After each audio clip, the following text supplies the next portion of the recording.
It turns out Grand Theft Auto fans' moon theory about the new trailer was wrong. There are rumours of a new PlayStation handheld in the works at Sony, and Baldur's Gate 3's developer Larian Studios have revealed their huge 2023 profits. All of this in today's gaming news. Hello, I'm Ben. I'm Ashton. Welcome back to the gaming news. Hello. It's Monday. How you doing? Good, yeah. Don't know if you guys know, Black Friday's on. Yeah, so it's pretty hard to identify news from 'cause adverts. It's just Black Friday's deals that you can get. That you can get 20% off Spider-Man if you fancy it. So fortunately, though, we've done the hard work. We have. And divoned into the floor. That's the past tense of dive. Yeah, of course. Into the various news pools, and we've come up with 3 stories that we think that you should certainly know about. The first one is that some complete lunatics are wrong. What a shock. So this was actually some weird news that we spoke about on our gaming podcast that goes out every single week on TripleJump Pods, the YouTube channel. And they believed that Rockstar released an image for GTA Online, right? It had a moon in it that was in the waning gibbous phase. Yes. Which to them meant that, what date was it? November the 22nd would mean that there would either be news of or the actual thing itself about a new trailer. Yes, So, for GTA 6. For GTA 6, yeah. So they really thought that this was going to happen because that's a thing that happens. Yeah, apparently the first time that the first trailer was released, the moon theory was correct because 2 months before trailer 1 came out, a similar thing happened. The GTA Online post was made that included a moon in the phase of the waning gibbous, and then they announced the game on the same day as the next waning gibbous. Which means that the anytime moon, they post the moon, that's a secret. It's a sign. It's that's a secret message. But no, we still haven't had a second trailer for GTA 6. It didn't happen. We moved past November 22nd without a trailer. Take-Two didn't post anything. We've not heard from them about anything. Nope. So yeah, it was wrong. Shocking. I quite like that the GTA 6 and GTA Reddit is just filled with memes now regarding the hashtag moon theory. I just wonder how many people really believed the moon theory, because there had to be enough for it to make news in the first place. Well, the thing is, we've not heard anything about GTA 6 since the first trailer was released last year. We haven't had any details regarding a more succinct release date. It's fall 2025 still. We've not had any more looks into the gameplay or anything else. So I can see why we're clutching at straws a little bit here, seeing moons, finding information in moons that is simply not there.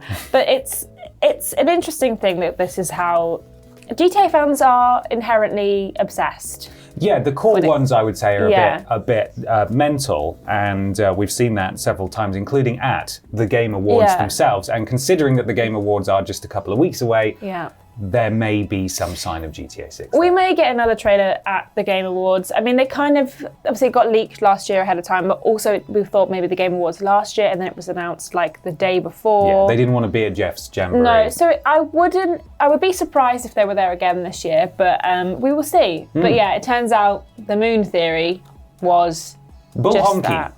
Absolute nonsense. Exactly. And the next thing that might be absolute nonsense, but we're not going to find out until a few years down the line, I think, is that Bloomberg reports that Sony is working on a handheld console, but it is years away at this point. So we're not talking next year. In comparison with the Switch 2, we'll also get a PlayStation Portable 2. Sony haven't commented on this story, but Bloomberg broke it last night. Apparently, the product is aimed at expanding Sony's reach and contending with Nintendo for the portable gaming market, according to people familiar with its development. So this is all hearsay and rumours and conversations that have happened between people who are potentially working on it and people at Bloomberg. But we saw them kind of testing some things out with the Portal last week. So maybe this comes off the back of that. It's interesting because we genuinely thought they're never going to do this again. They released the Vita, and then about 6 months later, they pretended the Vita didn't exist, and then it slowly died. And we're like, well, that's it. We're never going to get one of those ever again. Yeah. Then they did the Portal, and people thought, ooh, new handheld. So it's not. It's a remote play device. And it's great. It has its functionality. I was using mine literally just last night. And it wasn't working very well. But that doesn't matter. It exists, and that's lovely. And as we talked about last week, new features are being added to it. Yeah. So, I mean, if they were going to be doing like a dedicated handheld device that can play games natively, it makes sense to use this tool that's already out there as sort of like a test case for adding features and seeing how people like them, how they work, how they can be implemented. It's basically, essentially, we could end up with Portal owners being beta testers for the next proper PlayStation handheld if and when that comes out. Yeah, I think the thing is, whenever I hear that Sony are doing something new, I just think, well, that'll be nice for the 3 months that they care about it, and then we'll all just pretend it didn't happen. So Sony will give up. That's why it needs to be symbiotic with the PS6 or whatever's out at the time. If it has its own dedicated library, I think it's buggered. Yeah. But if it shares a library somehow with the host console, then we might be in business. They don't even have to support it at that point. It can just play things that you would otherwise be playing. Yeah, I mean, according to Bloomberg, Sony's original intention for the PlayStation Portal was to work a bit like a Steam Deck, in that be a standalone device that you could play games on.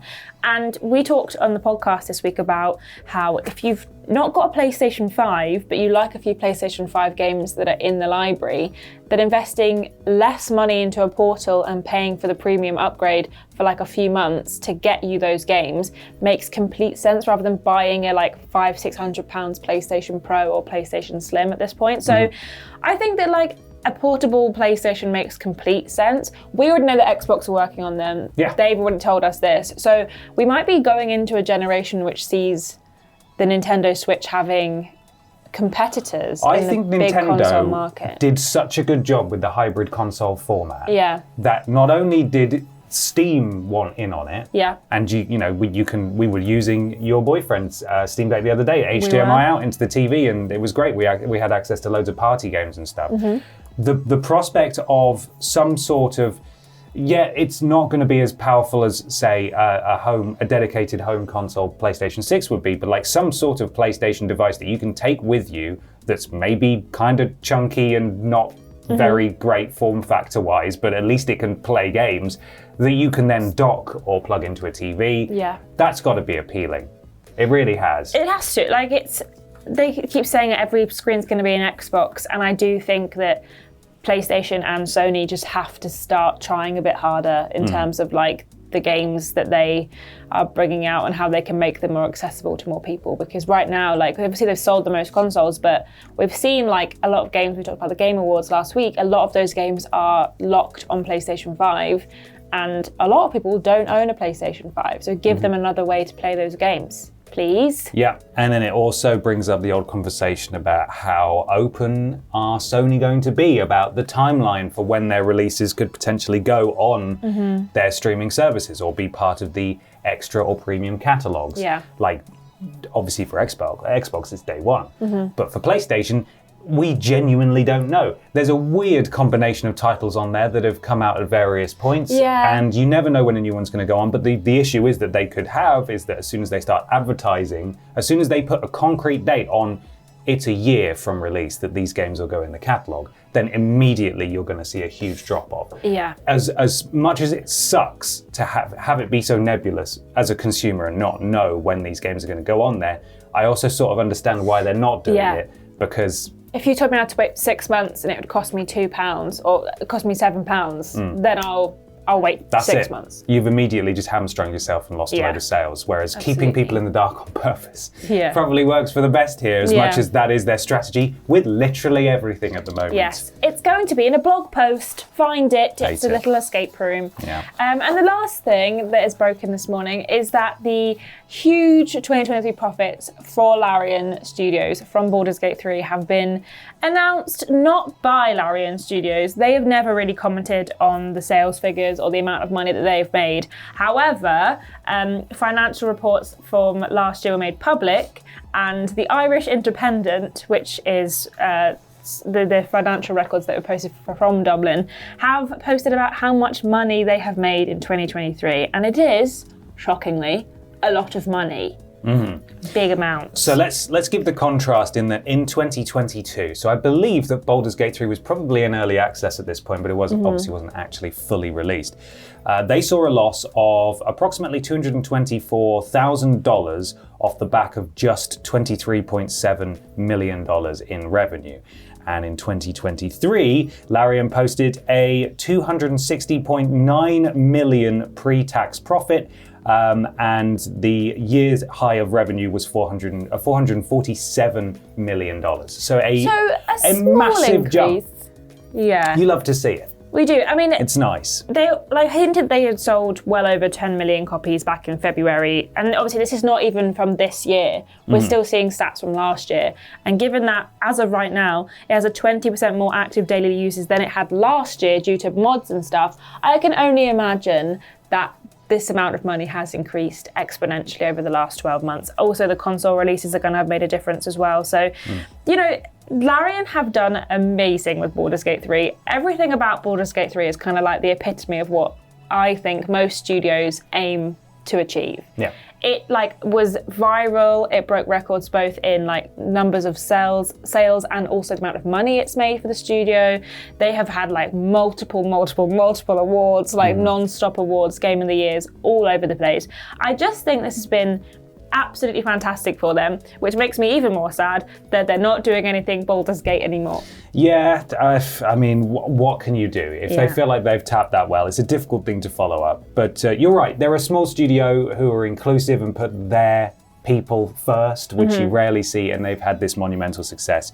A little while ago, Hasbro, the parent company of Dungeons & Dragons, owner Wizards of the Coast, said that in March, Baldur's Gate 3 had earned them $90 million due to their licensing deal with Larian. So it's just good news all around. It may be that this money is too alluring to walk away from, and it could be that maybe they return to it at some point. But certainly, I think I saw a news headline actually in recent weeks, citation needed, that there are more people playing Baldur's Gate 3 now than there were at launch. We get 20% more active daily users than there were last year. That's mental. Yeah. That's great news. Mods, man. They'll change your life. They love them. They've also limited it to 100 mods on console because I can only imagine the kind of things that were happening over on console, just breaking everyone's PlayStation 5s. Certainly.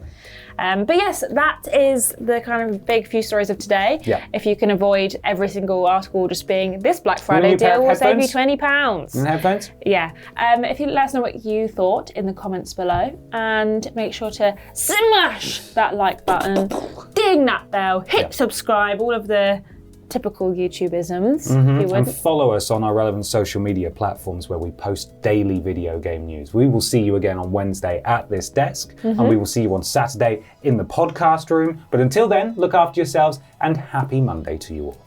Bye. Bye.